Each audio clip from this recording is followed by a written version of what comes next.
Hi friends, today మన దగ్గరికి Alto vehicle వచ్చింది. దీనికి కంప్లైంట్ ఏంటంటే వెహికల్ స్టార్ట్ చేస్తే కూలెంట్ అంతా బాయిల్ అయిపోతుందని కంప్లైంట్తో వచ్చింది మన దగ్గరికి. దీనికి కంప్లైంట్ ఏంటో చూపిస్తాను చూడండి ఒకసారి. సరే, నేను స్టార్ట్ చేయగానే ఓవర్ రైజ్ అయిపోతుంది. ఇదే ఓవర్ రైజ్ అనుకుంటే మనం ఎప్పుడైతే ఏసీ వేస్తానో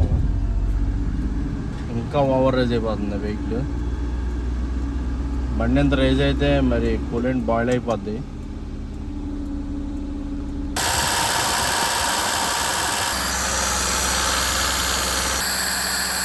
వెహికల్ స్టార్ట్ చేస్తుంటే అసలు మాట్లాడటం అవ్వట్లేదు, అంత ఓవర్ రైజ్ అయిపోతుంది వెహికల్ అయితే.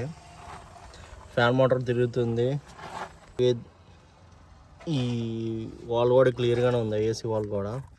మనకి ఇలా కనుక కంప్లైంట్ వస్తే చెక్ లైట్ రావట్లేదు, ఇలా ఓవర్ రైజ్ అయిపోతుంది, ఫ్యాన్ కూడా తిరుగుతుంది అంటే మీకు ఒకటే గుర్తు, ఈ థ్రాట్ల్ బాడీ అనేది మనం రీప్లేస్ చేసుకోవాలి. ఈ థ్రాట్ల్ బాడీ మనం వేరేది వేసుకొని చెక్ చేసుకొని అప్పుడు రీప్లేస్ చేసుకుంటే బెస్ట్. నియర్ బై మన దగ్గర ఇంకో వెహికల్ ఉంటే చూసి వేసుకోవటం బెస్ట్. చూసుకుంటే మన మనీ వేస్ట్ కాకుండా ఉంటాయి. అప్పుడు చెక్ చేయించుకొని అప్పుడు మీరు కొత్తది తీసుకుంటే బెస్ట్.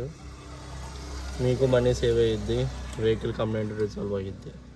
చెక్ లైట్ రాని పక్షంలో, చెక్ లైట్ వస్తే కనుక కంప్లైంట్ అన్నది చెక్ చేసుకోవాలి.